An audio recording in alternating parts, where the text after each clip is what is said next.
sans casque d'écoute, j'aimerais préciser que la Chambre sait que ce témoin a de la difficulté à lire. Les documents que nous avons sous les yeux maintenant ont été produits et reproduits. Ce n'est certainement pas de lui qu'émanent ces documents, Monsieur MacDonald. Certes, mais il a parlé d'un processus, d'un registre où l'on consignait ces informations. Le président poursuivant, oui, mais ce n'est pas lui qui a consigné ces informations. Il a effectivement parlé de ce registre, mais Monsieur MacDonald, il a peut-être pu voir ce registre. Euh, Lorsque vous arrivez en tant que visiteur dans les locaux de la Cour, vous voyez ce qui se passe. Lorsque vous remettez votre passeport ou votre carte d'identité, vous pouvez constater ce qui se passe. En tout cas, dans l'autre bâtiment, l'ancien bâtiment, l'on pouvait savoir ce qui se passait. Le juge président, oui, mais la question doit être générale. Monsieur MacDonald, bien sûr, bien sûr.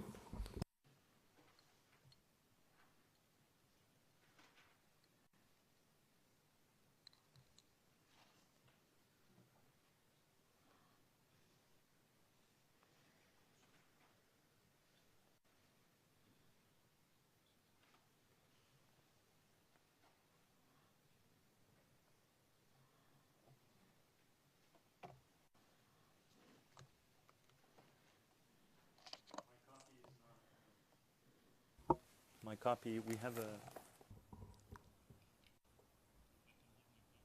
Je pourrais remettre ma copie au témoin afin qu'il l'ait sous les yeux.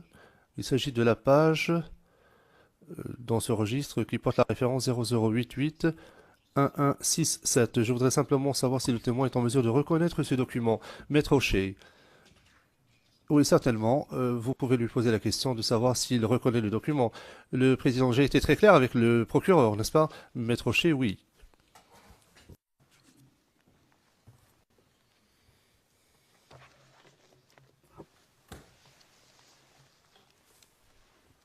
Monsieur le témoin, juste la page de gauche, pas la page de droite, mais la page de gauche.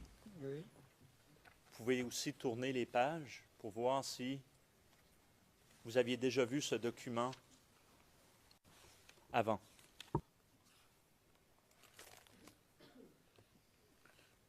Vu ce document, dans les... Lorsque vous arrivez à la résidence Mhm, pour vous enregistrer, mhm. Monsieur, Monsieur le Président,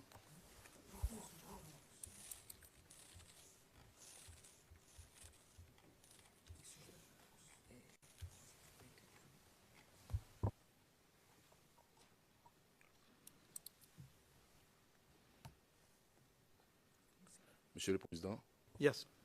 Monsieur Oui, allez-y. de tourner la page de ce document. Nous pensons que le procureur interroge le témoin sur une date précise.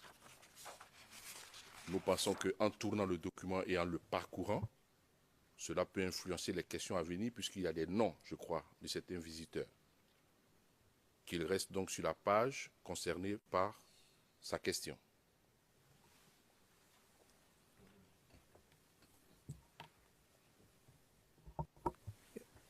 Monsieur le témoin, reconnaissez-vous le document que vous avez devant vous? Est-ce que vous l'avez déjà vu avant? Bon, ces genres de documents, ce sont des registres qui se trouvent un peu partout dans les administrations, même dans les sociétés privées, au niveau des postes de police ou des postes de sécurité. Quand vous venez, c'est forcément qu'on va mentionner votre nom pour confirmer ta présence là et l'heure d'entrée, l'heure de sortie. Ces genres de documents, ce sont des registres, monsieur le procureur. Et ce registre, est-ce que vous avez déjà vu un registre comme ça à la présidence? Non, ces registres, si ça est au poste de police, nous, on n'a pas accès au poste de police. Nous, on n'a pas accès nous, on arrive là et c'est eux qui mentionnent. Ils sont dans une maison. Dedans, ils ont leur registre où ils ont leur façon de leur sécurité privée. Nous, on n'a pas accès à ce registre. Nous sommes des visiteurs. Très bien. Si je pourrais avoir le document, s'il vous plaît. Merci, monsieur le procureur.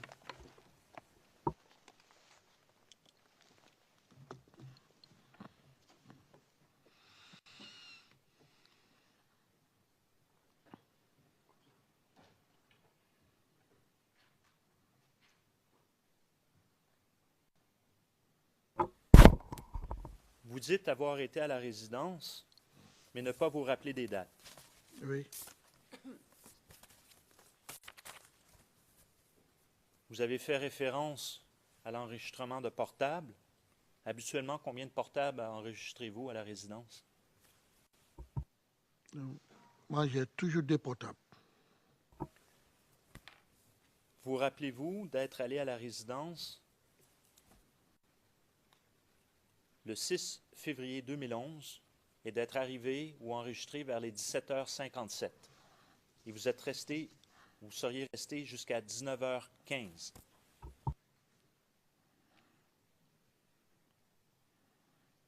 Oui.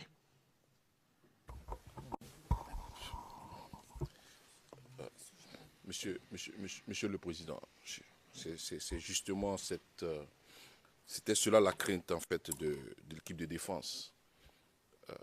Vous présentez déjà un document au témoin, il regarde la date, il regarde l'heure et ensuite vous lui demandez. C'est une forme détournée en fait de suggérer des réponses aux témoins. Ce n'est pas normal.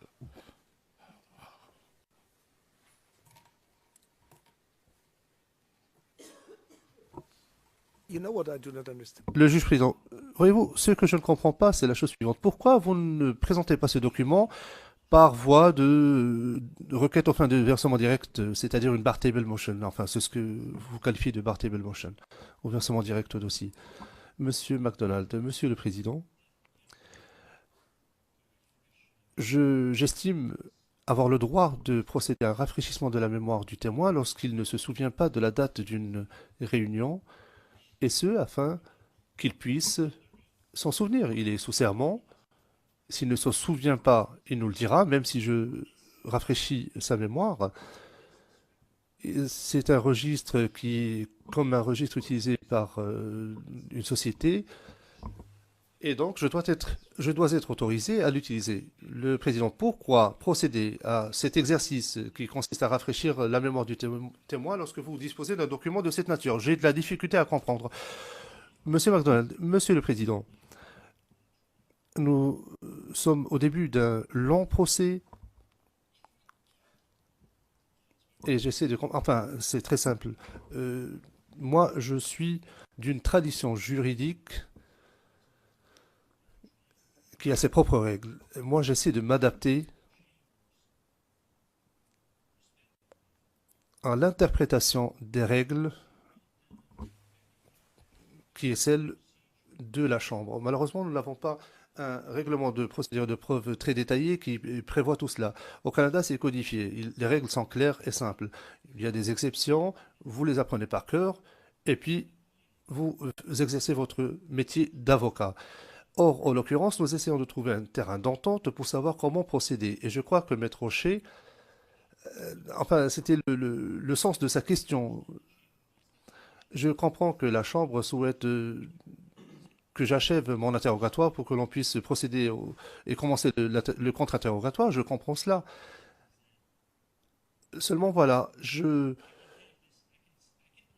peux présenter une requête au fin de versement direct maintenant et dire écoutez, monsieur le témoin, vous avez vu ce registre dans la résidence, mais afin d'authentifier ce document, afin de lui attribuer une valeur quelconque, il y a d'autres façons de procéder. Le témoin 501, par exemple, a noté un document. Il y a des témoins qui étaient présents et dont les noms figurent dans ce document. Nous pouvons procéder par leur truchement pour authentifier le document. Il s'agit de l'exactitude du contenu et c'est ce que j'essaie de faire en même temps avec ce témoin. Donc, je fais toutes sortes de manœuvres, mais je m'en remets à vous. Si vous souhaitez que je présente ce document par voie de requête au fin de versement direct, je le ferai.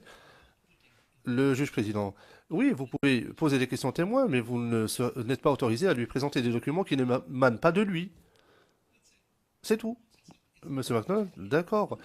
Le président, ce n'est pas lui qui est l'auteur de ce document, il a reconnu parce que c'est un document qui était au commissariat de police. Le procureur, oui, c'est ce qu'il a dit, mais à moins de lui montrer le document, je ne pourrais pas l'établir. Le juge, N'empêche que vous lui avez présenté le document, il a dit oui, c'est un registre tel que ceux qu'on retrouve dans un commissariat ou dans une société, et c'est tout. Il n'a pas vu ce document en particulier. Monsieur MacDonald, oui. Le juge président poursuivant, oui. Et continuez à lui poser des questions en vous fondant sur les arguments que vous voulez, mais ne lui opposez pas le document comme tel.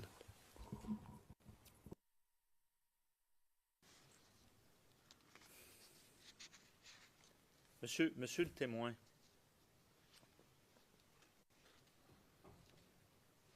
vous rappelez-vous qui était présent à la résidence le 6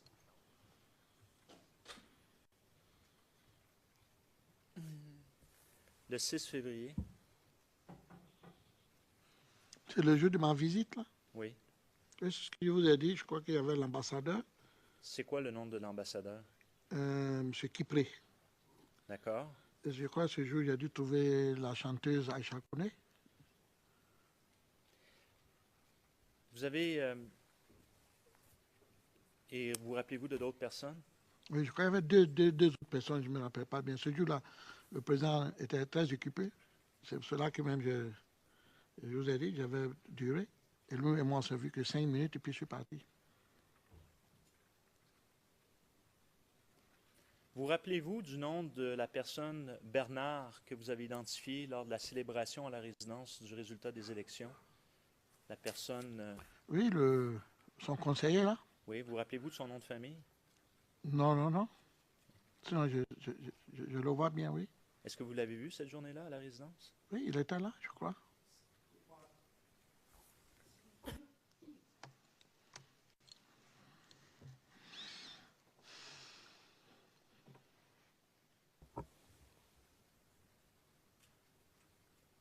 Donc, vous dites qu'il était là à la résidence? Je crois très bien. Et son nom de famille, vous en rappelez pas? Non.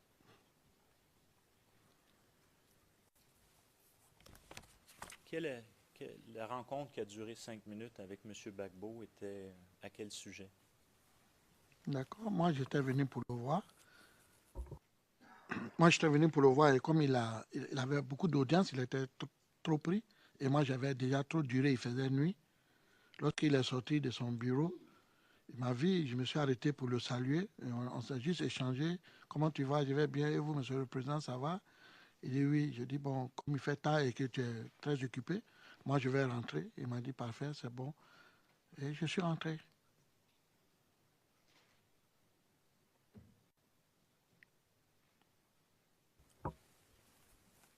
Votre prochaine visite, vous rappelez-vous quand elle a eu lieu après cette première? Combien de jours après? Pour rencontrer le président? Peut-être une semaine ou deux, je ne me souviens plus. Vous rappelez-vous qui était présent au moment où vous êtes là, à la résidence? Ce jour-là, je n'ai pas duré parce que lorsque je suis arrivé, le président devait aller au palais de la présidence, au bureau. Je crois qu'il y avait des médiateurs ou des présidents africains qui devaient arriver. Donc, je n'ai même pas duré là, je crois, ce jour-là même.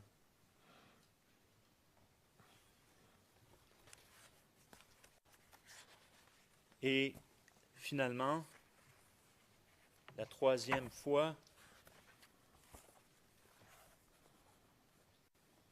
vous rappelez-vous, c'était combien de jours après cette deuxième fois? Deuxième ou troisième, vous dites? Troisième. Troisième, je crois que c'était un soir là, c'était pas. C'était le commandant Joa que j'étais allé voir. C'était pas le président ce jour-là. Mais comme le commandant Joa se trouve avec le président, donc c'est tout à fait normal comme une visite du président, je crois. Mais sinon, c'était le commandant Joa ce jour qui m'avait appelé de venir le voir. Et pourquoi est-ce qu'il vous a appelé pour venir le voir? Il a voulu juste avoir de mes nouvelles, me saluer. On a échangé justement pour ça. Et c'est tout? Je crois bien, hein? Je crois bien. Et je crois, oui, ce jour, je me souviens bien, parce que quand je devais partir, Il m'avait fait un geste pour me dire que c'était pour mon essence. C'est pour cela. Quel geste qu'il vous a fait? Il m'avait donné un peu d'argent pour l'essence. Combien d'argent est-ce qu'il vous a donné? Est-ce que vous en rappelez? Si je me rappelle bien, je crois qu'il m'a donné 3 millions. De francs CFA. Oui, bien sûr. Est-ce qu'il y avait d'autres personnes à la résidence que vous vous rappelez à ce moment-là, lorsque vous avez rencontré le commandant Doua? Non, non, non. Parce que quand je suis arrivé net, il m'attendait, on s'est vu, et puis je suis parti. D'accord.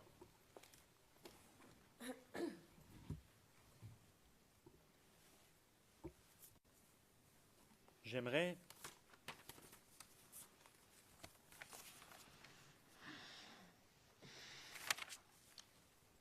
maintenant aborder un sujet qui est... Vous avez parlé de l'Union africaine. Oui, Vous avez parlé de l'Union africaine et vous avez mentionné qu'à un certain moment, c'était clair qu'il n'y avait plus d'issue diplomatique de possible. N'est-ce pas? oui.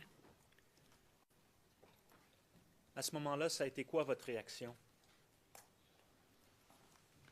Moi, ma réaction est toujours claire et toujours nette. J'ai toujours dit que dans l'intérêt même, j'ai toujours dit, ce que j'ai toujours répété, dans l'intérêt même de la nation et dans l'intérêt même de la Côte d'Ivoire, pour éviter ce qui est arrivé, je dis bien parce que personne ne s'attendait à ça, mais pour certaines personnes, moi personnellement, je savais que les choses allaient trop loin et que ça allait se passer de cette façon.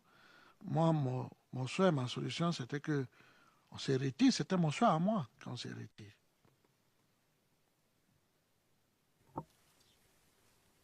À votre connaissance, à ce moment-là, lorsque la décision finale de l'Union africaine est rendue publique, est-ce que vous savez comment le président Gbagbo a réagi à ce moment-là, au tout début, Je peux pas avant savoir, la fin de la crise?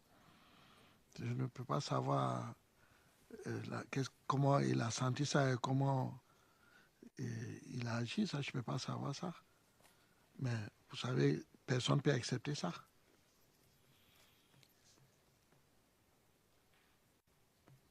Vous avez parlé, vous, dans votre témoignage antérieur, avoir rencontré l'ancien ministre de l'Intérieur, M. Désiré Tagro, pour avoir une conversation avec lui. Oui, 2 fois même.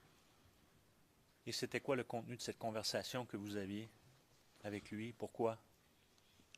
Pour la première fois, lorsque j'avais appris qu'on devait enlever le gouverneur de la Banque ouest africaine de son poste, je suis allé discuter avec lui pour lui informer que ce que je venais d'apprendre, bon, tout gentiment, j'ai senti que comme si c'était rien, que c'était pas possible.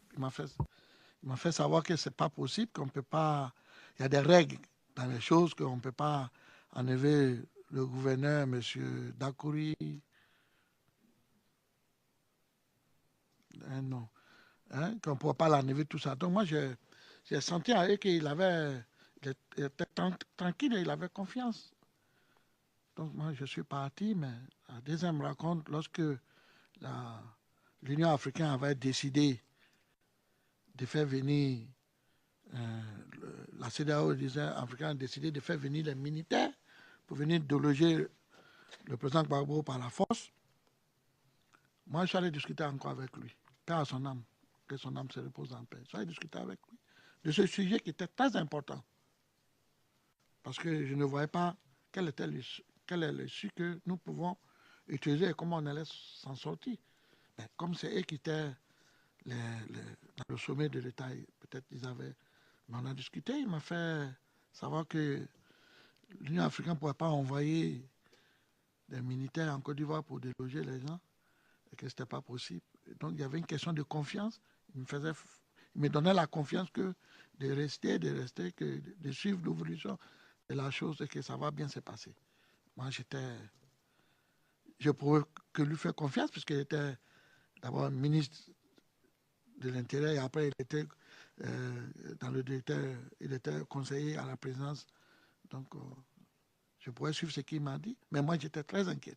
puisque moi, vous me permettez, monsieur le procureur, comme je l'ai dit ici, je savais déjà ce qui se préparait de l'autre côté pour l'arrivée sur Abidjan pour déloger le Gbagbo. Et je savais que c'était très, très, très, très risqué, c'était pas bon.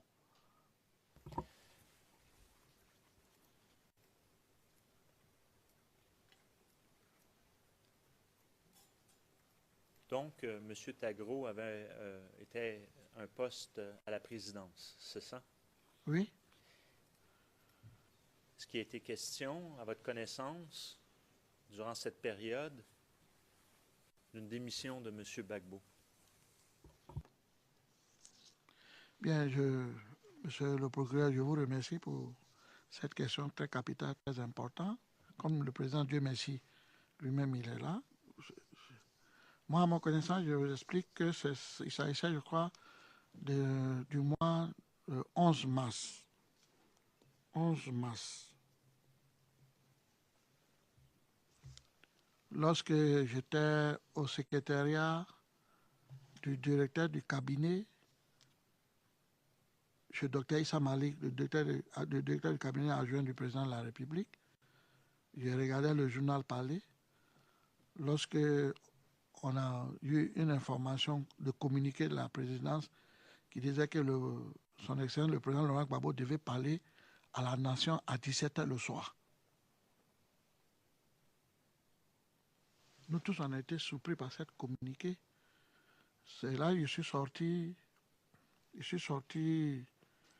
du bureau du secrétariat et j'avais rencontré son conseiller dans le couloir qui m'avait dit qu'il devait corriger certains discours pour le président qui doit s'adresser le soir à la nation. Et que moi, je lui ai dit, c'est surprenant que ça passe. Il me dit, je pense que le président va prendre une décision. Il va prendre une décision. Je dis, ah bon, il va prendre une décision. Il dit, ok. Donc, je vais aller travailler et puis on se verra. C'est ainsi, je crois bien, comme lui-même il est là, si ce qu'il a dit, ça peut me contredire. Arriver une délégation, un cortège où il y avait la première dame, il y avait aussi, je crois, Abdourahmane Sangaré. Puisque moi j'étais là, je les ai vus rentrer. Et il y avait d'autres cadres, d'autres barons même du FPI.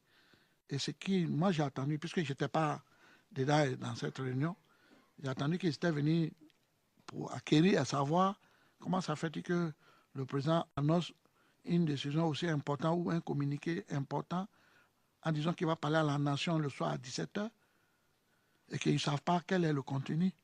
Donc si le président pouvait, ils vont se retrouver en urgence pour prendre des décisions et savoir ce que le président va dire à la nation. C'est ainsi, je crois, qu'ils sont partis. Et moi-même, ce jour-là, je l'ai suivi. J'étais avec quelqu'un, je l'ai suivi, on est allé. Je suis arrivé, je crois, 30 minutes avant, et ils sont arrivés avant moi, 30 minutes ou 45 minutes après que moi je suis arrivé.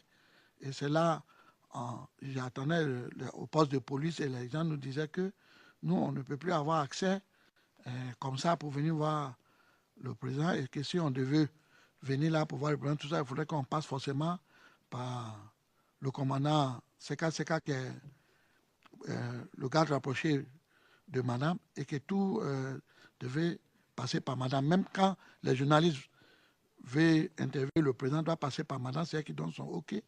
Même les ministres aussi. Moi, j'étais personnellement très touché, très blessé, parce que c'est comme si c'était un coup d'État contre. C'est comme si c'était un coup d'État contre le président. J'ai même dit à mon ami, mais c'est comme si on mettait le président à résidence surveillée et que c'est un coup d'État. Et ça veut dire qu'il ne sera plus. C'est pas lui qui va gérer. Ce que je viens de dire, lui-même, il est là. Parce que jusqu'à aujourd'hui, la nation ivoirienne voudrait savoir quel était le discours du président. Jusqu'à aujourd'hui, tout le monde se pose la question. Donc, je pense que voici ce que moi j'ai appris et voici ce qui s'est passé. Ce que j'ai appris et ce qui s'est passé.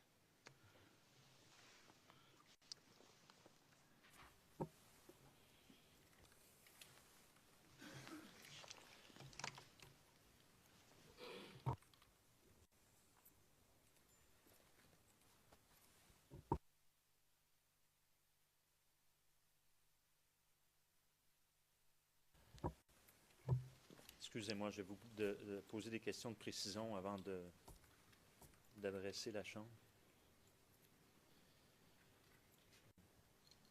Est-ce que, effectivement, il y a eu une annonce à la nation ce soir-là de la part du président Gbagbo? Non.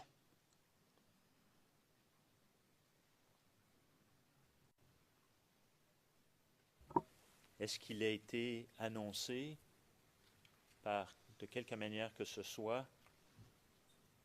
Est-ce qu'on est revenu à la RTI sur cette annonce?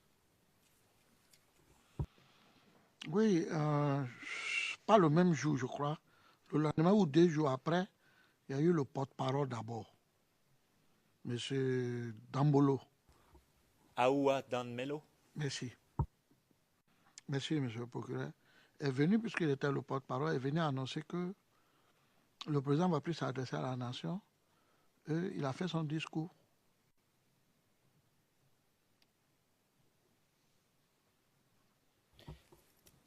Très bien.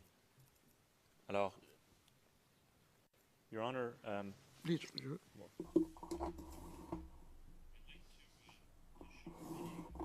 Monsieur McDonald, Monsieur le Président, j'aimerais faire diffuser une vidéo qui fait l'objet d'une objection. Elle a été communiquée en vertu de la règle 77. Il s'agit de la vidéo CIV OTP 0069 0369 qui a été communiquée dans l'affaire principale le 19 juin 2015. C'est une vidéo émanant de la RTI.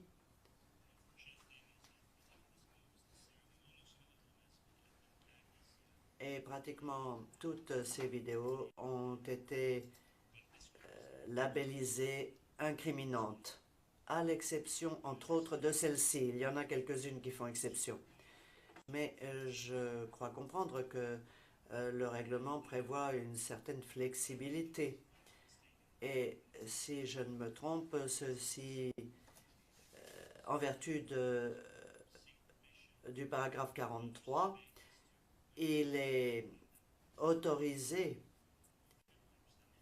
je ne sais pas s'il faut le faire par présentation d'une requête officielle, c'est la raison pour laquelle je suis en train de m'exprimer devant vous et de vous demander votre avis quant à la façon de procéder dans le prétoire. Mais en tout cas,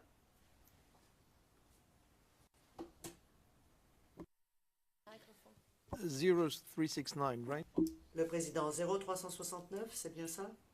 Monsieur McDonald, oui.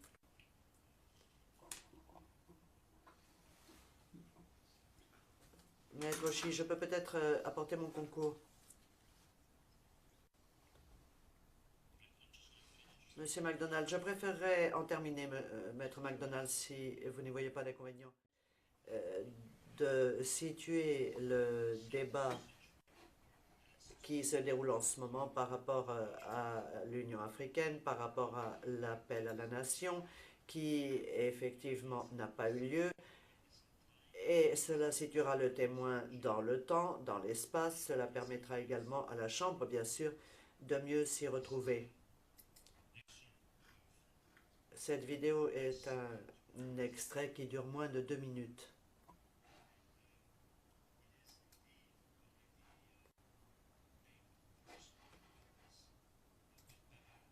Et c'est le porte-parole du gouvernement, M. Awa Dambelo, qui est à l'origine de la possession de cette vidéo.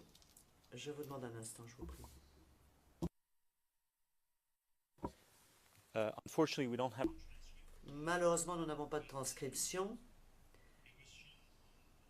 liée à cette vidéo, mais en tout cas, elle a été montrée à la RTI, Monsieur le Président. C'est un renseignement supplémentaire. Please, the defense. Le Président, la défense. Donc si je comprends bien, l'accusation veut utiliser une vidéo, un document qui ne figure pas sur la liste de preuves, sur sa liste de preuves. Donc on est bien d'accord. Monsieur le Président, Madame, Monsieur, la position de la défense est simple. Le procureur ne peut pas utiliser cette vidéo. Pourquoi? Parce qu'il ne peut utiliser d'éléments que ceux qui sont portés sur sa liste de preuves. Premièrement, si un document n'est pas porté sur cette liste de preuves, il doit au préalable demander son ajout au préalable, avant d'essayer de mettre la Chambre et les parties devant le fait accompli. Il doit au préalable demander son ajout sur la liste de preuves. Et il ne peut pas le faire en audience. C'est la lettre et l'esprit de la décision qui avait été adoptée par votre Chambre sur la conduite des débats. Pourquoi? Parce que le débat doit être contradictoire. Ça veut dire que la défense doit pouvoir se préparer. Elle doit pouvoir analyser les documents, elle doit pouvoir les vérifier, elle doit pouvoir penser à la manière de les utiliser. Elle doit donc être informée avant. Sinon, elle est mise devant le fait accompli, il ne peut pas y avoir de débat contradictoire. C'est une violence qui est faite à la défense.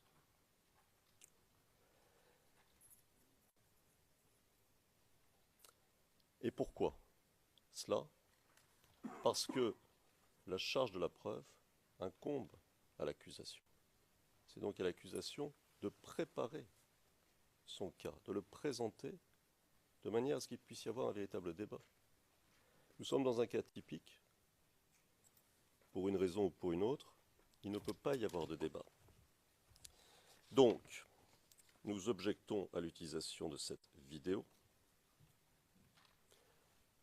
Je souligne d'ailleurs, Monsieur le Président, Madame, Monsieur, que l'accusation ne demande même pas l'utilisation de cette vidéo au début de l'interrogatoire du témoin, mais en plein interrogatoire, quasiment à la fin de l'interrogatoire du témoin, ce qui est encore plus impossible et plus difficile à gérer pour la défense. Alors, ça nous pose un problème. Plus exactement, ça nous... The prosecutor, you mean? Le président, vous voulez parler du procureur qui n'a pas demandé à l'utiliser? Parce qu'au compte rendu en anglais, il est écrit que c'est la défense qui n'a pas demandé. C'est une erreur de l'interprète de cabine anglaise. D'accord. Alors, c'est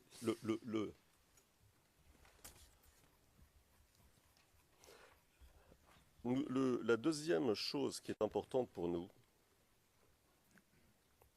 c'est l'utilisation, et c'est une bonne occasion pour en parler, d'un certain nombre de documents qui se révèlent incriminants, mais qui ont été utilisés ou présentés par l'accusation sous la règle 77 ou autre. On a un problème avec ça. Pourquoi?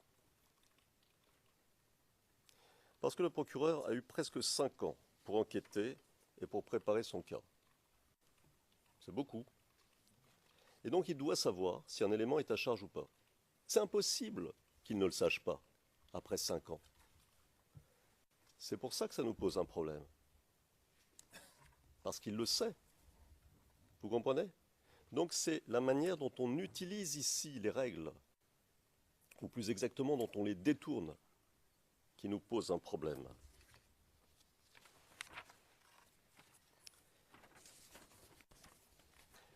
Alors, comment régler l'affaire? Le problème ici, troisième problème, c'est que le procureur avait mis cette vidéo, et je crois d'autres éléments, sur la liste des documents qu'il pouvait utiliser, ou qu'il comptait peut-être utiliser. N'est-ce pas? Et nous avions, me semble-t-il, répondu, ou plutôt souligné. Nous avions envoyé un email à la Chambre pour souligner que la question se poserait. Alors, n'est-ce pas le bon moment de décider, une fois pour toutes, que le procureur ne peut utiliser comme élément lors d'un interrogatoire que ceux qui sont portés sur sa liste de preuves, au moment où il fait cette demande, ou au moment plutôt où il envoie aux équipes de défense la liste des éléments qu'ils comptent utiliser lors de l'interrogatoire. Parce que sinon, on va se retrouver toujours dans le même cas de figure. Donc il nous semble qu'une décision sur ce point serait utile. C'est à cette condition qu'il pourra y avoir un véritable débat, que l'interrogatoire pourra être mené sans heurts, par conséquent le contre-interrogatoire aussi, et c'est à cette condition, parmi d'autres, que la procédure pourra se dérouler de façon harmonieuse.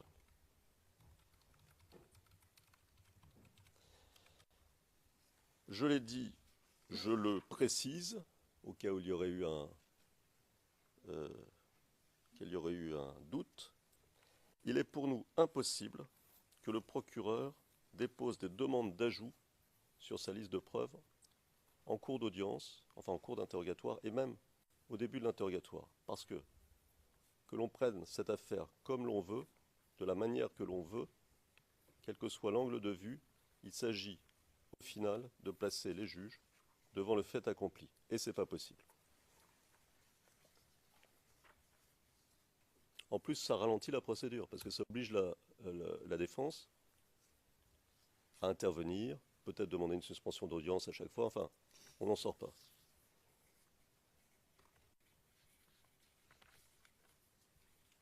Alors, puisque nous en parlons, et pour essayer d'accélérer, enfin d'avoir une vision complète des problèmes qui peuvent se poser dans un tel cas de figure, je note que le procureur, en réponse à notre email, dont je parlais tout à l'heure, notre email datait du 4 mars 2016, et le procureur a répondu le même jour, si je ne me trompe pas. En réponse à notre email, il indiquait avoir mis sur sa liste d'éléments qu'il pourrait utiliser lors de l'interrogatoire de ce témoin des éléments qu'il savait déjà ne pas vouloir utiliser. Alors, c'est un peu difficile à comprendre, mais il doit y avoir une raison. Une telle pratique, de notre point de vue, ne peut pas être autorisée par votre Chambre. Si la porte était laissée ouverte à un tel procédé,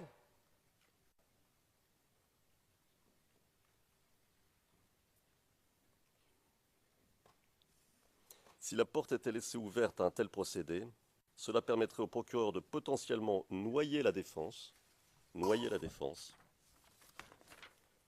sous une quantité énorme de documents, affectant la capacité de la défense à se préparer dans de bonnes conditions.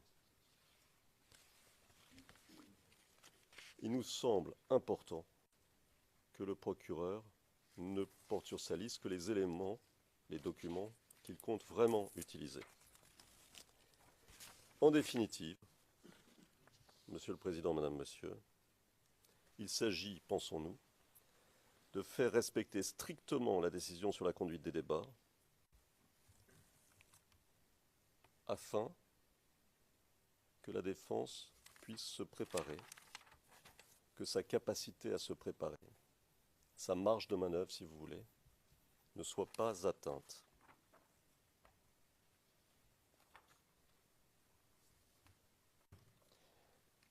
Plus précisément, nous demandons à la Chambre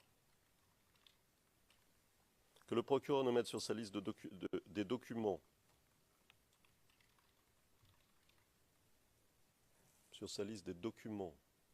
qu'il compte utiliser lors de l'interrogatoire d'un témoin, que ceux figurant déjà sur sa liste de preuves,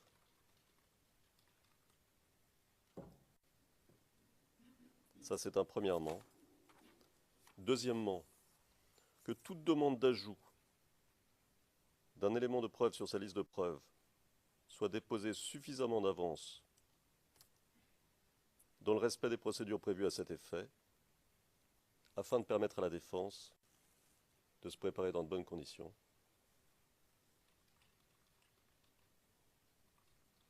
Troisièmement, que le procureur n'inclut dans sa liste de documents en vue de l'interrogatoire d'un témoin que ceux qu'il sait devoir ou pouvoir être utilisés.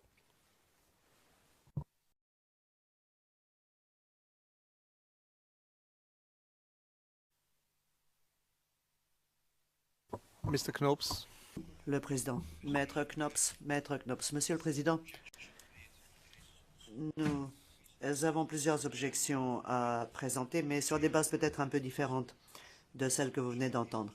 La Chambre a ordonné à l'accusation de communiquer tout document qu'elle voulait utiliser à la date du 13 juin de l'année dernière.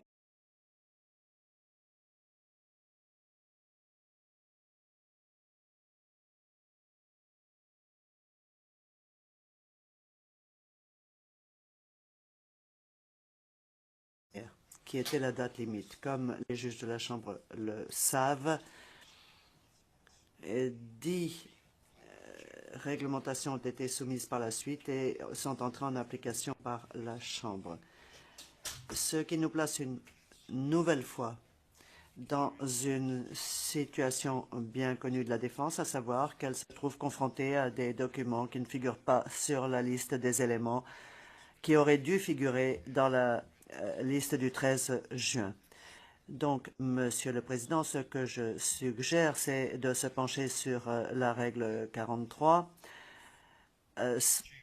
en vertu de laquelle les parties peuvent demander l'autorisation d'ajout de documents qui ne figuraient pas sur la liste et que la Chambre devrait chercher un remède à l'application du paragraphe 45.